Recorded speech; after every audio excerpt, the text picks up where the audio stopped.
Di sini saya akan menjelaskan untuk bagian utility. Di utility terbagi dua bagian. Yang pertama, fit for purpose, cocok untuk tujuan. AWS atau Amazon Web Service menyediakan beragam layanan yang memungkinkan pelanggan untuk menjalankan aplikasi mereka dengan baik di cloud.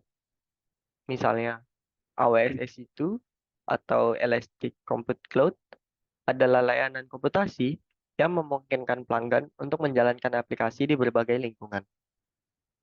Yang kedua, fit for use, cocok untuk penggunaan.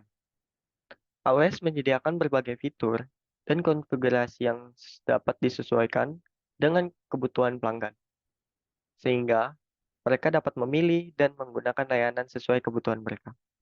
Oke, selanjutnya ada warranty. Nah, di sini warranty itu terbagi dari dua, yaitu ada availability dan security. Di dalam kasus ini, availability atau artinya kesediaan, AWS itu menjamin tingkat kesediaan layanan dengan berbagai pilihan seperti Amazon EC2 Service Level Agreement yang menawarkan kompensasi jika layanan tidak mencapai ketersediaan yang dijanjikan. Kemudian pada security itu AWS mempunyai berbagai kontrol keamanan, pemantauan, dan autentikasi yang membantu melindungi data pelanggan. Ini termasuk manajemen akses, ketat, dan enkripsi data.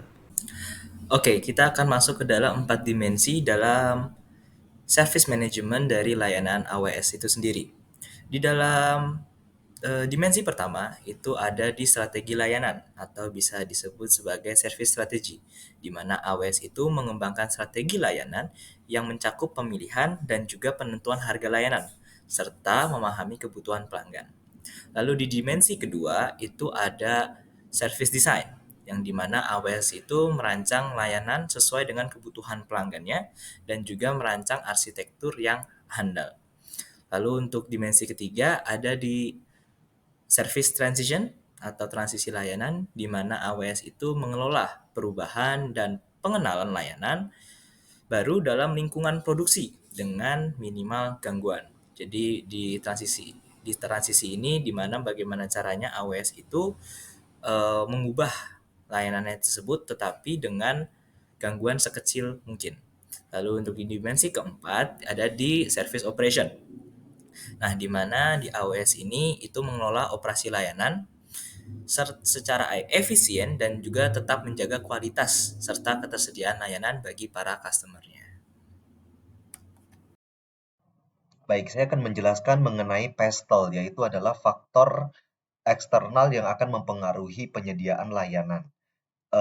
Ada 6 faktor eksternal yang akan mempengaruhi penyediaan layanan, tetapi saya hanya akan menjelaskan 3 dari 6 faktor yang ada.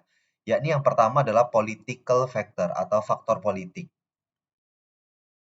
Faktor politik adalah kebijakan dan peraturan pemerintah terkait privasi data dan keamanan cyber yang dapat mempengaruhi cara AWS beroperasi di berbagai yurisdiksi. Artinya bahwa sebenarnya penyediaan layanan AWS ini akan berbeda-beda pada setiap negara atau setiap daerah tergantung pada peraturan pemerintah terkait dengan privasi data dan keamanan cyber di daerah tersebut.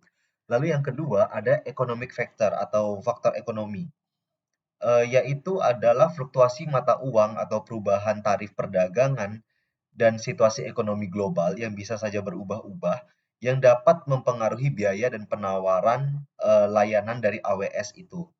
Lalu ada faktor yang ketiga adalah social factor atau faktor sosial. Kini tren sosial seperti perkembangan teknologi dan kebutuhan konsumen terhadap layanan digital yang juga pada akhirnya akan berdampak pada permintaan layanan AWS yang bisa berbeda-beda. Sekian. Selanjutnya ada pada bidang teknologi yang mana kemajuan dalam teknologi komunikasi, keamanan cyber dan komunikasi berdampak pada inovasi dan pengembangan layanan AWS. Kemudian hukum, regulasi privasi data, paten, dan hukum perlindungan konsumen memiliki dampak pada cara AWS harus mengelola data dan kontrak.